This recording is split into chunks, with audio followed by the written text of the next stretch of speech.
Good evening, everyone, and welcome to a very interesting session today. And in today's session, we'll be talking about the fact that Rahul Gandhi is losing support in his own Congress party. And we'll be talking about that in detail, as well as the fact that Mr. CM Vijay has a very big secret. What exactly is that? And much, much more in today's session. Yes. Welcome, friends. And before we go on to that, I just like to talk about a very interesting incident that's happened. So we're talking about none other than the lady who loves Louis Vuitton bags. So we're talking about none other than Mahua Moitra. So let's go to her image. Yeah. So now this lady has said that she was targeted, she was the target of an aggressive protest at her party office in her constituency of Krishnanagar, alleging that a mob pelted the building with eggs. So now she says that she has always been a target for her opposition. Now, if you look at the other incidents that have happened, you remember, when people enjoyed the breach of Prime Minister's convoy in Punjab. So when our Prime Minister was put in a very delicate situation in Punjab, where he could not move out of the vehicle. Okay, and then you look at the second incident where Kangana was attacked, and people were silent on countless other attacks and murder of BJP leaders in Bengal. And now you look at what happened to Mahua. Now Mahua is only, if it actually happened and it was done by somebody malicious, you can always say that it's only an egg. And this is it's a symbolic protest expressing years of public anger because of the TMC goons, and there is no intent to cause physical harm. But in the case of the Prime Minister, it was to cause physical harm. So, and you remember, this is not a lady who was, so innocent. You remember in 2023, she faced allegations that she had accepted cash and gifts from a Dubai-based businessman, Darshan Hiranandani, in exchange for posing parliamentary questions that alleged targeted his business rival Adani Group. The matter was referred to the Lok Sabha Ethics Committee following a complaint filed by the Supreme Court advocate and an opposition MP. What was the outcome? The Lok Sabha voted to expel Moitra. She challenged this decision in Supreme Court, but was not granted a stay of the expulsion. So now, if you look at it, those who opposed Moitra, so if I were to, asked to give an opinion, I would say this is all drama, because you earlier also you saw TMC, hitting themselves and trying to create, a sympathy wave by attacking themselves and saying that it was opposition. Now, those opposed to Moita often argue that our controversies are part of a deliberate, high-profile style of politics designed to garner media attention and public sympathy. Some political opponents suggested that the recent incident involving pelting may have been orchestrated by internal party elements or used to frame a narrative of victimhood. Now, she constantly maintains that she's being targeted by the ruling party because of her vocal critiques of the government, corruption, and cronyism. She presents her experiences from the Ethics Committee inquiry to the recent attack in her constituency as evidence of systematic harassment and a broader crackdown on opposition voices. So, one thing is very clear is that she, is not the kind of person who will, act, give you a straightforward, honest, opinion of what happened. So I'm sure this is some sort of mischief played in their party itself. Yeah. So Jane, back to you. Yeah, if you remember that Abhishek Banerjee was also pelted with eggs, and it was most of the people were from his party itself, the TMC. So and they put it on BJP. So I wouldn't be surprised if it is the rebel TMC MPs who are responsible for pelting eggs on her. So coming to the next piece of news, friends, and this is with regards to how Rahul Gandhi is losing the support and maybe the confidence within his own party members in the Congress party. So now, if you look detail that in every phase of his politics, there has been one recurring complaint from the Congress. He is more comfortable with the outsiders than the congressmen. So, by the term outsiders means that other parties which the Congress allies with. Now, in every phase of him, the politics, he has been more comfortable with the outsiders. So, the word outsider does not mean always a person who joined the party yesterday. Sometimes it means someone outside the traditional state union hierarchy. Sometimes it means a technocrat, activist, ex bureaucrat, professional NGO worker, or private aide who did not rise through familiar Congress route of district committee, youth Congress, PCC, AICC, factional loyalty, and electoral apprenticeship. At other times, it simply means that someone who has Rahul Gandhi's trust but not the wider party's respect. The latest example is Rajendra Pal Gautam, and the Congress has appointed the former leader of AAP and Dalit activists as AICC in charge of Uttar Pradesh. He replaces Avinash Pandey. Gautam is also a head of the Congress scheduled caste department and is seen in party circles as part of Rahul Gandhi's renewed social justice push. But the choice has left many Congress leaders stunned. So from this, you can make out, friends, that Rahul Gandhi inside the Congress party has his own set of favorite people in different states, not only UP, in Karnataka, Kerala, and so forth. And his choice of suitable candidates for either CM or other posts in the Congress party is not liked by many senior Congress party leaders. And many people also want Priyanka Gandhi as the Congress, head, as a leader of opposition. Also, let us not forget the fact that parties like DMK and the Kejriwal, they have abandoned the Congress party because they backstabbed them.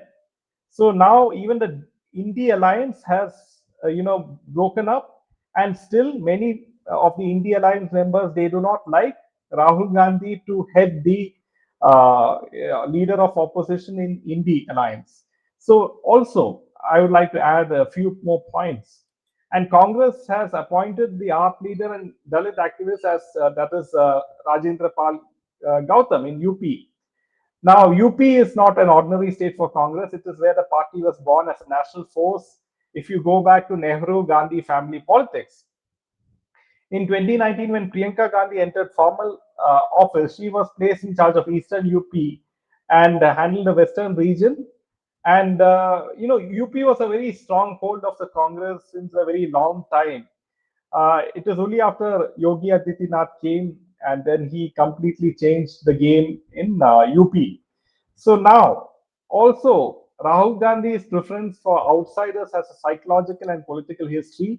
He entered active politics surrounded by old Congress, family retainers, PCC veterans, Delhi fixers. So many treated him as an inheritance, not as a leader. They were like in public, dismissed in private and transaction always. So they are not the same kind of people that always support Rahul Gandhi. So what happens is that the loyal Congress leaders are there, like KC Venugopal, who support him. And the party's problem is not the insiders that have failed Rahul. It is Rahul that has failed to recognize insiders. The complaints run across states. So you can see that how he has, ignored the likes of Shashi Tharoor, who is very much more capable than Rahul Gandhi. Many other examples who are very able, and still Rahul Gandhi does not allow them to rise in the ranks of the Congress party. So this is how things are being put, and a very large fraction of the Congress senior leaders, they are not in favor of Rahul Gandhi's leadership. In Madhya Pradesh also, where Meenakshi Natarajan, a Rahul loyalist, was preferred over an old candidate. In Tamil Nadu, Praveen Chakravarti's Rajya Sabha nomination carried the same scent of Rahul-style professional politics. But politics is not only about symbolism. And so you can see, even in the likes of Kerala, that V.D. Satishan was the choice of the Muslim League and not the Gandhis. In Karnataka, you have D.K. Shivkumar, who is, uh, preferred by the likes of maybe Rahul or Priyanka Gandhi, and the other sibling prefers Siddaramaya. So, there is always split in likings towards certain candidates in certain states. So you can see that Rahul Gandhi is, he has a history of losing so many, nearly 100 elections, right? So, despite this, why is he being uh, posted as a leader of opposition is a big question mark, which many Congress leaders have, the Congress members also, in fact. So yes, whoever is capable will not be welcome. They are seen as a threat. Says yes, Lina, and this is what is happening, and this is why they have been losing so many elections. But in South India, somehow or the other, they somehow managed to win Kerala and Karnataka and Telangana and also Himachal. But right now, in the next Karnataka election, that also they might lose in a very big way to BJP. So, what is happening is that Rahul may yet prove that his outside republic can create a new Congress, but first it must answer the question every old Congress worker is asking quietly. If loyalty to the party counts for less than proximity to Rahul, what exactly is being rebuilt? So you can see that when he's looking outside the Congress party, for example, in TVK's Vijay, he hardly has 5 seats, and he supported Vijay in a very big way to form the government in Tamil Nadu. But still, if you see, the TVK members in the oath taking ceremony did not look at Rahul Gandhi, they only greeted Vijay. If you look at that particular video. So what does this say? That Rahul Gandhi is, his popularity is declining among the opposition parties in a huge way, and this is a matter of concern for the Congress party, that they should look for someone else to be the leader of opposition. There's a huge, restructuring which is taking place in the Congress party as we speak, because the Lok Sabha election is just a few years from now, and so they will have to find ways for them to compete against the NDA.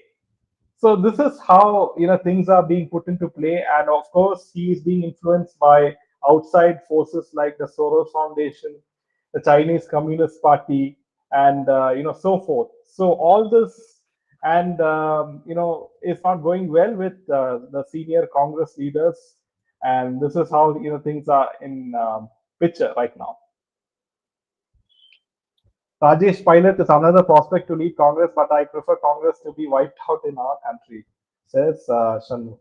Some capable Congress people, leader had died in air crash. Yes, Rahul was badly treated by TVK. TVK is still not stable in the state. Yes, Shanmugam. So, friends, if you do like our content, make sure to hit the hype and like button, because this helps the video reach more and more people. Thank you. Yeah. Yes. So now moving on to the situation happening in Ayodhya. Now the opposition leaders, including those from the Congress and Samajwadi Party, have criticized the SIT probe as a farce, alleging that higher level complicity is involved and demanding a time-bound judiciary inquiry. Now, what is the present situation? Eight individuals, all previously involved in the temple's donation accounting process, have been arrested. On June 29th, a special court in Ayodhya remanded all 8 to 14 days in judicial custody. Now, authorities have recovered significant amount of cash, along with gold, silver, jewelry, and foreign currency, including US dollars, from the accused. Recovery memos indicate that the funds were found in various locations, including lockers, hostel rooms, and private residences. An SIT has been granted an additional 15 days to complete the investigation and submit a final report. Now, recent reports suggest that the investigators are expanding the scope of the probe to include security personnel and higher level oversight following revelations that CCTV footage was allegedly destroyed and surveillance protocols were bypassed. Now, side by side, the Ayodhya Development Authority had been issuing show cause notices for property violations linked to the accused. A notice was recently served to the wife of an arrested suspect regarding an under construction house with potential demolition proceedings if building bylaws were violated. Now, friends, I found a very interesting tweet by a person called Dipesh Divakar. Now, when you listen to what he says, I'm sure you will also start thinking of other reasons. Okay, so what he has written is Ayodhya was looted not by thieves outside the gates, by hands inside the sanctum. Everyone is reporting the theft, no one is reporting the timing. Now, on June 5th, Champat Rai quietly informs police.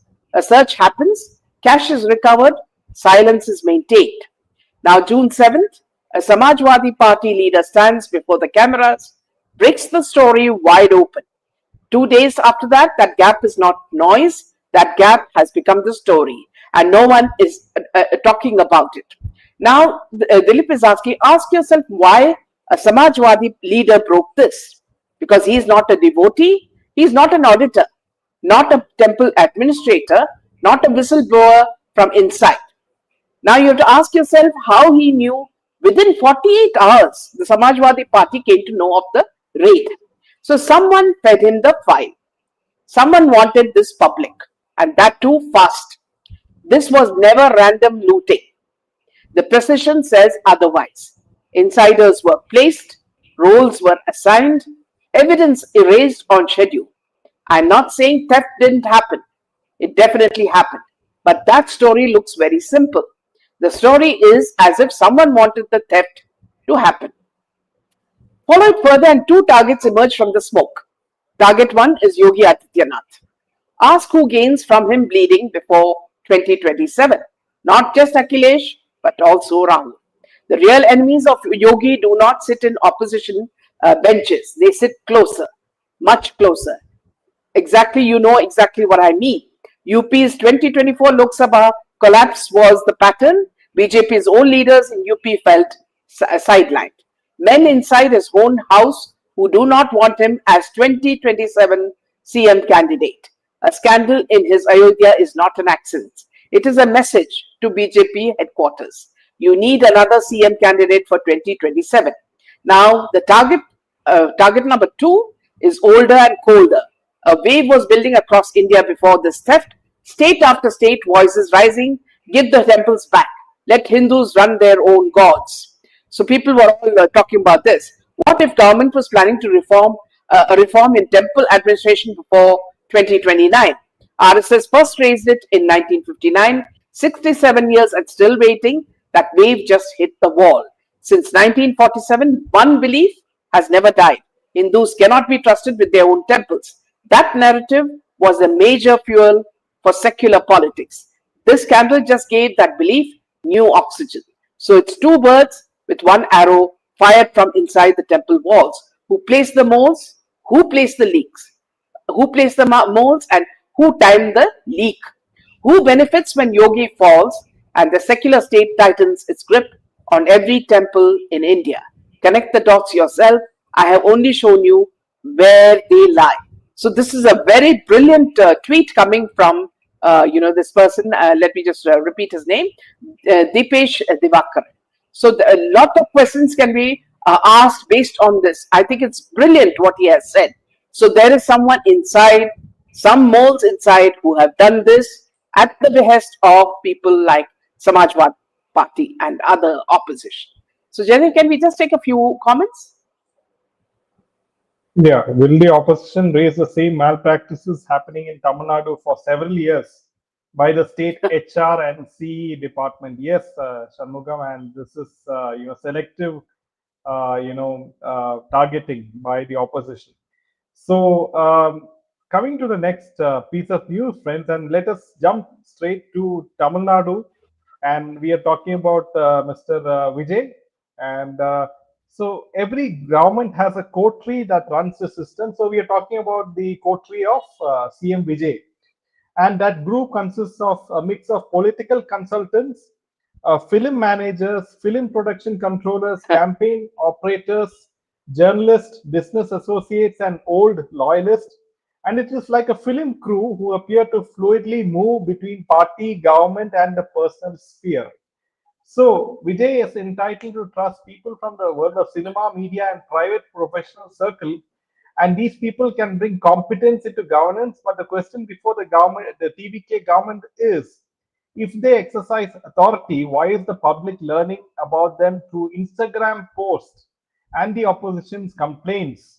In a complaint to the DGP, the DMK's Secretary R.S. Bharati sought the registration of an FIR over the alleged participation of John Arakyaswamy and Vishnu Reddy in cabinet meetings, official reviews, and other confidential meetings of the CM.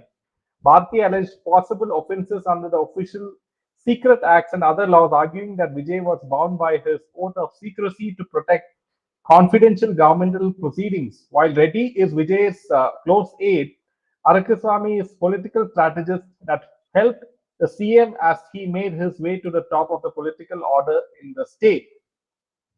Now, DMK, Mr. Wilson also questioned the presence of two men in the high level government meetings. If they are not government servants, he asked in what capacity did they attend meetings where secret documents were circulated. He also alleged that the two had been given chambers near the CM's office.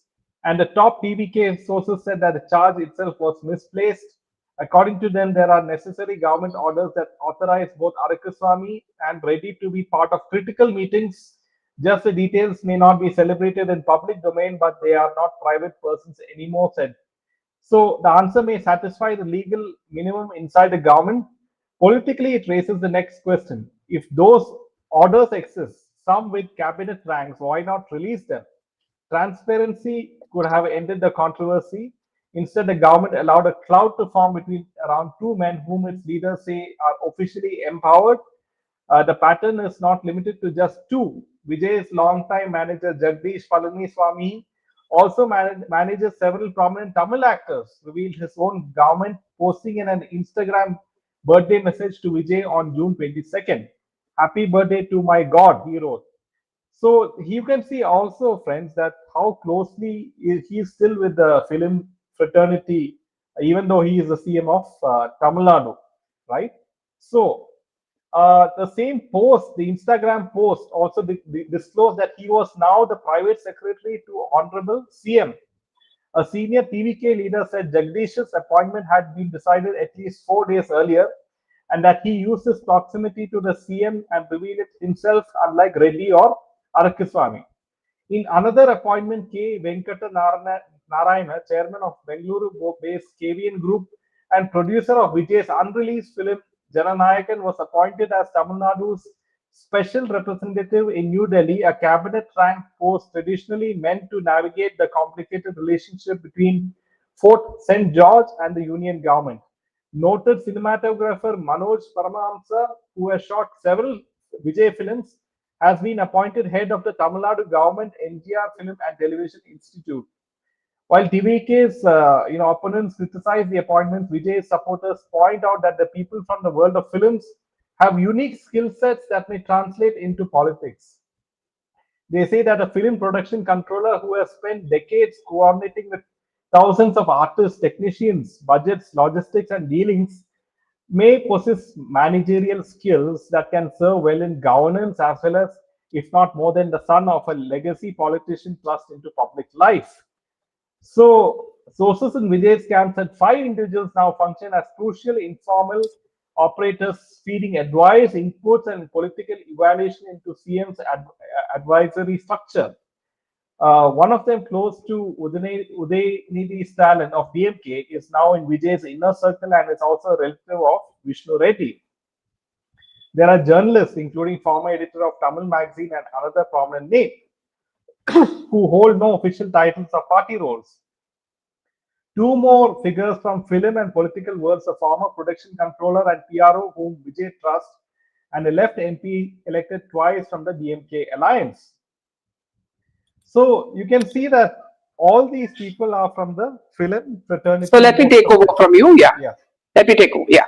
Now, Vijay's supporters say it is not unusual for a first time CM to depend on the people he knows. So, these are all actors suddenly who have become very seasoned politicians. As he did not inherit a system that a dynastic heir in his position may have leaned on. Now, everything will be blamed on dynasty. So, if, as a people will, if you, the moment you say the word dynasty, people will say that, see, anything else but dynasty. But the matter is not about trust, according to some senior figures in the government, but the alleged lack of transparency. If Arokya Swamy and Reddy have authority, publish the orders. If Jagdish Palena Swamy is your private secretary, let the government say so before Instagram does. Because now it seems as though they are using social media to inform people. Now, if advisors shape policy, transfers, or political negotiations, define their roles, if journalists assist governance, let them decide whether they are observers, advisors, or actors, said a senior government secretary on the condition of anonymity. Now, the people around Vijay may be competent and some may even prove indispensable, but in government, keeping them away from the limelight is a risk. The world of movies may have thrown up a new grammar of politics, but the oldest rule of public life still applies. Power may begin in trust, but legitimacy begins in disclosure. Now, another very worrying factor about Vijay is that you remember about the Deepam, lighting the Deepam. He is not, for that at all. And now there is another sort of an expose that has just come out, and I just wait for it to be verified before we understand that Mr. Vijay is a huge U-turner. You see, because the latest news about him is another shocker for Hindus. So this man is definitely not standing for Hindus. For just for the sake of votes, he showed that he was Vijay, and the moment he won, he became Joseph Vijay, and now he is being completely controlled by somebody else from behind. Yeah, back to you, Jim. I would like to add one more point. Mr. Vijay says that he is fighting drug menace in a very big way by running marathons and so forth. But you can also see, one of his ministers, there was an old video which circulated, which became viral, where in his mobile phone, some white color substance was seen.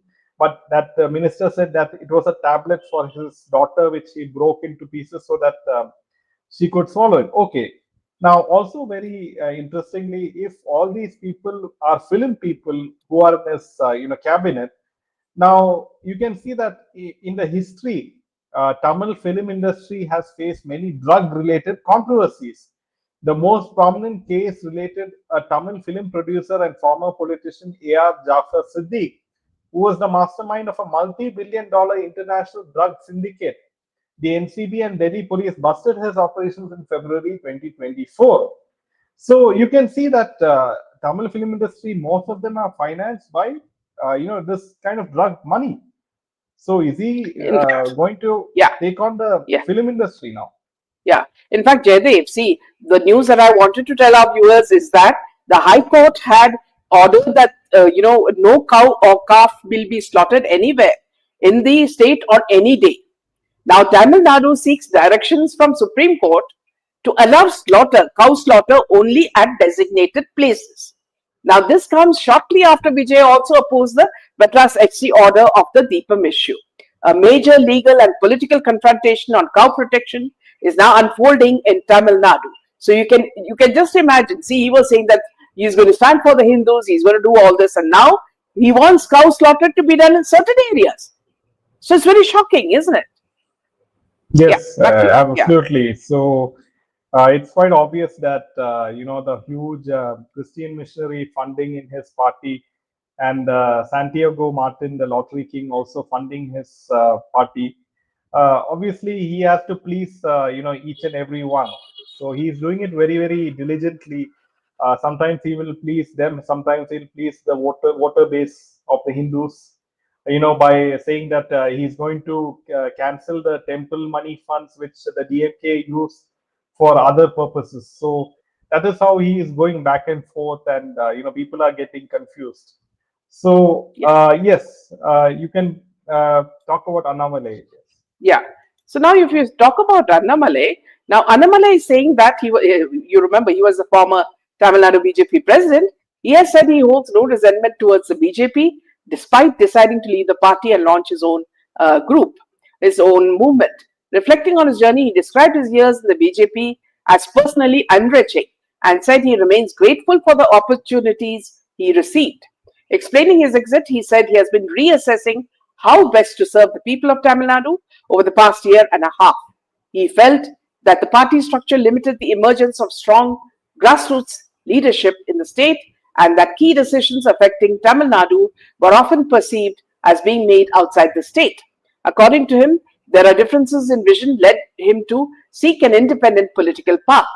He emphasized that his departure was not driven by personal grievances but by a desire to build a movement focused on local leadership, good governance, institutional reform, and greater political accountability. He also highlighted the need for regional leaders to have greater autonomy while remaining committed to national interests.